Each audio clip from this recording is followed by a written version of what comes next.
Mete Hanım. Rum illerinin kapılarını niye açtın? Soyun fetihlerle gönensin diye अस्सलाम वालेकुम नाजरीन इस किस्त में हम देखेंगे कि उरहान सरदार सफ़ेद दाढ़ी वालों से मुलाकात करते हैं जिस तरह उरहान के वालिद और दादा ने की थी। एक सरदार कहता है कि मैंने रूमी इलाकों के दरवाज़े क्यों खोले हैं। उरहान सरदार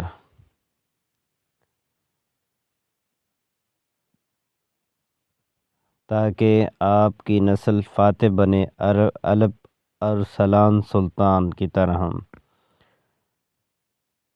उरहान सरदार से कहा जाता है कि तुम्हारे दादा अर्तुल गाजी सरहदों पर क्यों आया था। तुम्हारे दादा अर्तुल गाजी सरहदों पर क्यों आया था। आपके रास्ते पर चलकर वतन हासिल करने के लिए हाजी अहमद शेख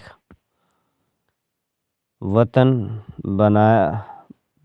बना पाया तो रवायात को बरकरार रखा। तमाम सफ़ेद दाढ़ी वाले उरहान से कहते हैं जब तक ऊपर नीला आसमान गिर नहीं जाता और नीचे काली ज़मीन फट ना जाए हमारे वतन और अपने दिलों में नक्श रवायात को कौन तोड़ सकता है। उरहान सरदार से कहा जाता है रवायात को तोड़ने वाला बेराह हो जाता है।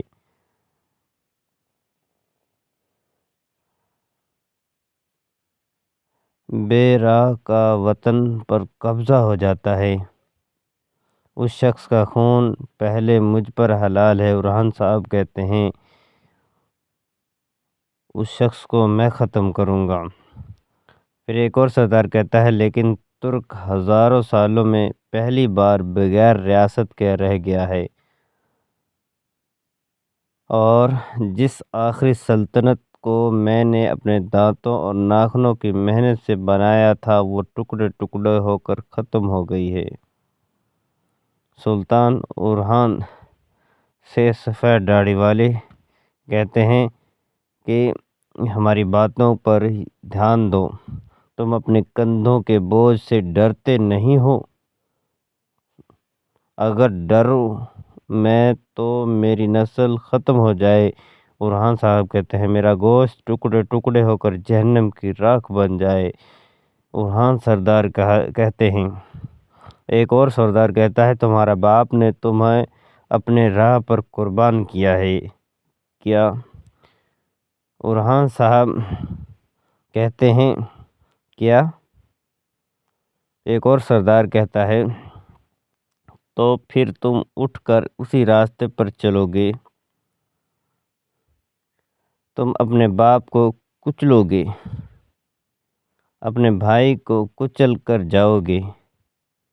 उरहान सरदार कहते हैं अपने सरदार उन पर तलवार चलाओगे। जो जवाब दो अपने बाप को मारोगे।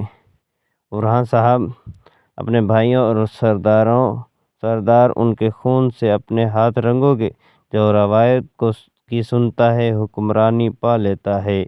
उरहान साहब कहते हैं जो रवायत को सुनता है वो हुक्मरानी पा लेता है। जो रवायात को पामाल करता है अंजाम भुगतता है यानी वो तबाह व बर्बाद हो जाता है। बाप पर हाथ नहीं उठा सकता। भाई का साथ तकसीम नहीं हो सकती। उरहान साहब कहते हैं जो कुतब ना हो सरदार लेकिन मैं जानता हूँ एक न्याम में दो तलवारें नहीं रह सकती कभी भी नहीं हो सकती। और